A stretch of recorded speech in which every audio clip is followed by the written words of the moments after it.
Au nom du Père, du Fils, du Saint-Esprit. Amen. Seigneur Jésus, tu connais mon inconstance et mon infidélité. Tu sais combien je suis faible.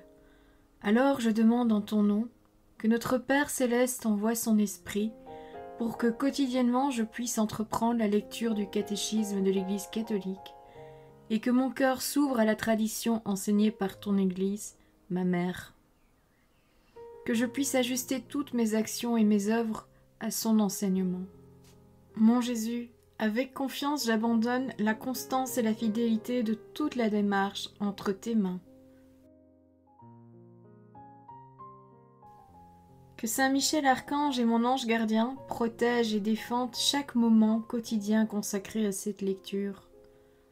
Maintenant, avec toi et par ta voix, disons: Notre Père, qui es aux cieux, que ton nom soit sanctifié, que ton règne vienne, que ta volonté soit faite sur la terre comme au ciel. Donne-nous aujourd'hui notre pain de ce jour. Pardonne-nous nos offenses comme nous pardonnons aussi à ceux qui nous ont offensés. Et ne nous laisse pas entrer en tentation, mais délivre-nous du mal. Amen. Ensemble, mon Jésus d'amour, saluons notre sainte maman, la Vierge Marie. Entre ses mains, je remets mon cœur, mon âme, ma volonté et ma vie, afin que par ses soins règne en moi la volonté du Père, et qu'en ses mains mes œuvres soient gardées, transformées, en parfaite offrande rayonnante de la lumière de Dieu, pour sa gloire, le salut des âmes et la consolation des âmes du purgatoire. Je te salue Marie, comblée de grâce. Le Seigneur est avec toi, tu es bénie entre toutes les femmes, et Jésus, ton enfant, est béni. Sainte Marie, Mère de Dieu, prie pour nous, pauvres pécheurs, maintenant et à l'heure de notre mort. Amen. Je te salue Marie, comblée de grâce, le Seigneur est avec toi.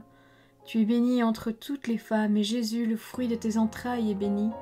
Sainte Marie, Mère de Dieu, prie pour nous, pauvres pécheurs, maintenant et à l'heure de notre mort. Amen.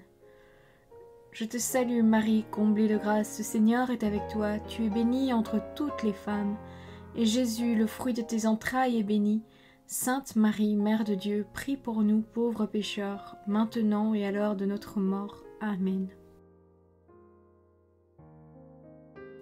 Ô Saint-Esprit, par l'intercession du cœur immaculé de la Sainte Vierge Marie, et par le cœur chaste de Saint Joseph, donne-moi un cœur doux, humble, pur, miséricordieux et charitable. Rends-moi docile à tes célestes inspirations, et prompte à y répondre. Que mon cœur enflammé de ton amour soit en toutes ses œuvres dans la volonté du Père, œuvrant ainsi sous ton joug léger et joyeux. Père céleste, je fais ces demandes par les mérites, les œuvres et les souffrances de Jésus-Christ, ton Fils bien-aimé. En mon nom, au nom des âmes de ma famille, au nom des âmes de mes proches, au nom des âmes qui se sont recommandées à mes prières, au nom des âmes constituant ta Sainte Église, le pape, les cardinaux, les évêques, les prêtres, les religieux et religieuses, les laïcs, au nom des âmes qui ne te connaissent pas, des âmes des païens, des âmes des hérétiques, des âmes des apostats et des âmes froides. En tout temps, dans les siècles des siècles. Amen. Les fruits de la communion. Numéro 1391.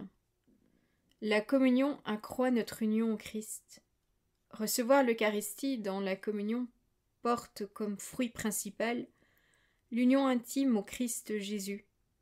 Le Seigneur dit en effet: « Qui mange ma chair et boit mon sang demeure en moi et moi en lui. » Voir l'Évangile selon saint Jean, chapitre 6, verset 56. La vie en Christ trouve son fondement dans le banquet eucharistique. De même qu'envoyé par le Père qui est vivant moi, je vis par le Père. De même celui qui me mange vivra lui aussi par moi. Évangile selon saint Jean, chapitre 6, verset 57.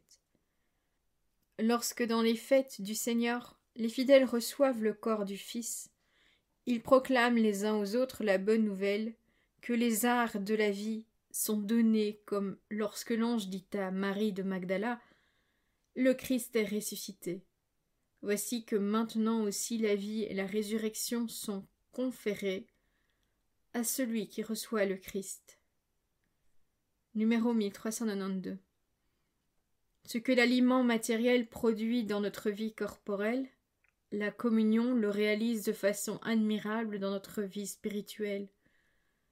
La communion à la chair du Christ ressuscité vivifie par l'Esprit et vivifiante. Conserve, accroît et renouvelle la vie de grâce reçue au baptême. Cette croissance de la vie chrétienne a besoin d'être nourrie par la communion eucharistique, pain de notre pèlerinage, jusqu'au moment de la mort, où il nous sera donné comme viatique.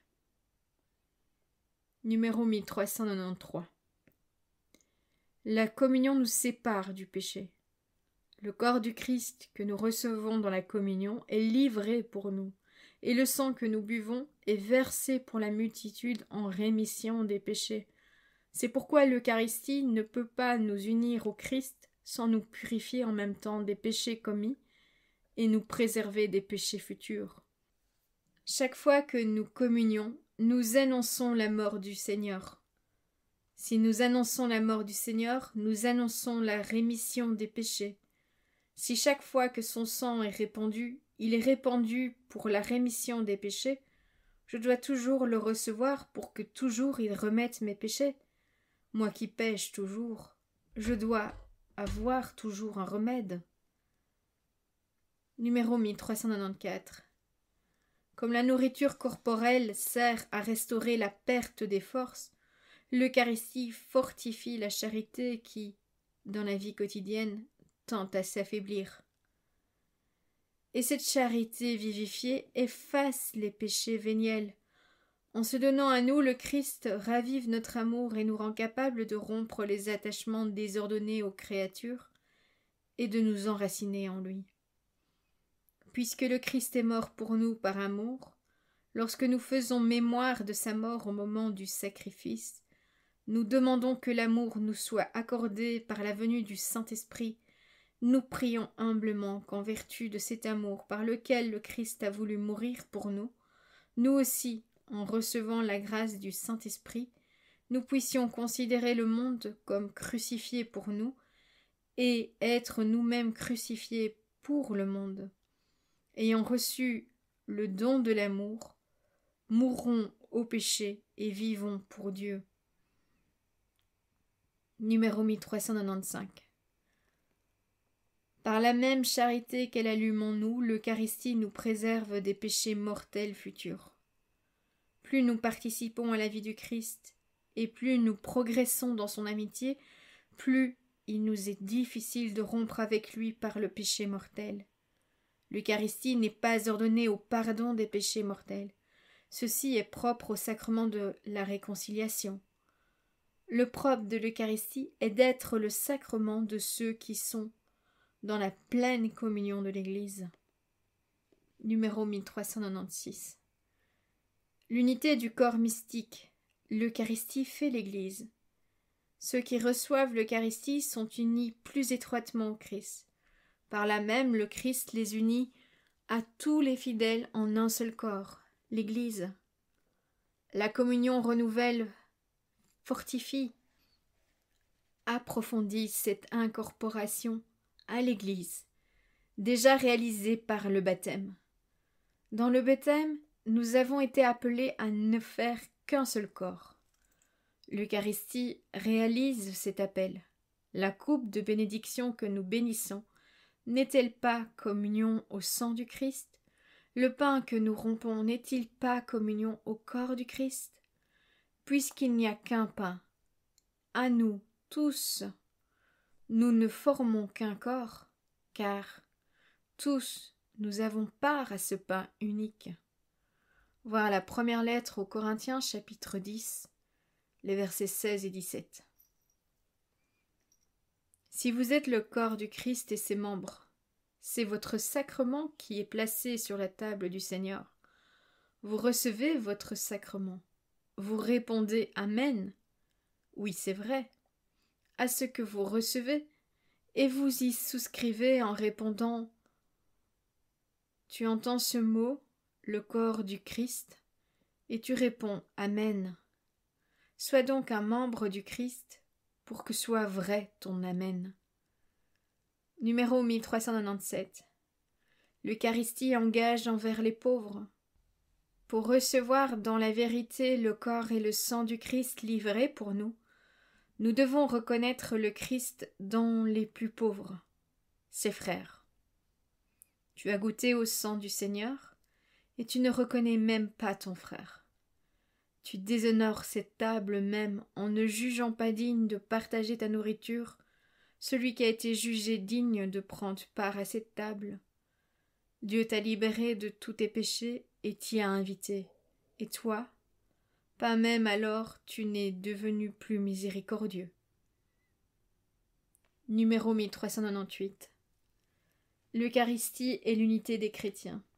Devant la grandeur de ce mystère, saint Augustin s'écrie « Ô sacrement de la piété, ô signe de l'unité, ô lien de la charité !» D'autant plus douloureuses se font ressentir les divisions de l'Église qui rompent la commune participation à la table du Seigneur.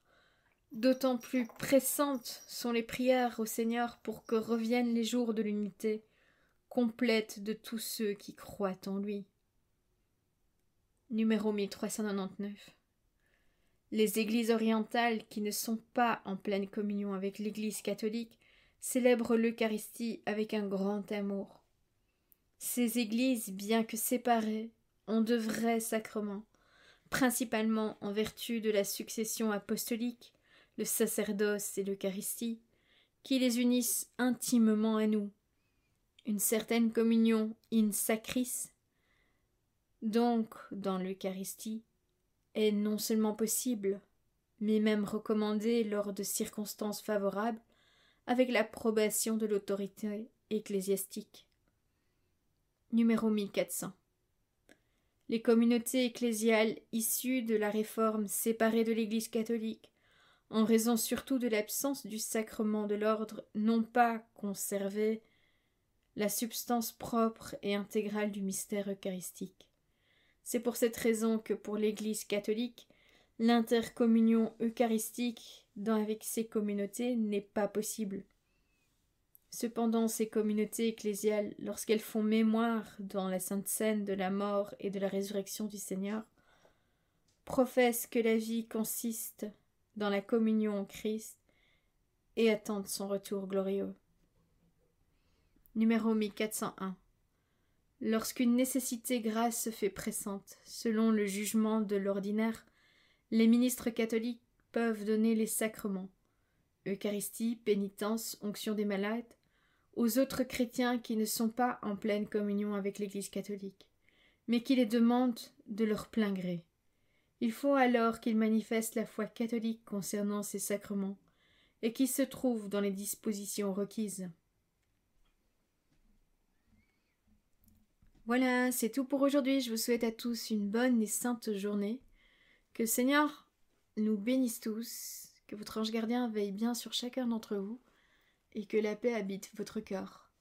Au nom du Père, du Fils, du Saint-Esprit. Amen.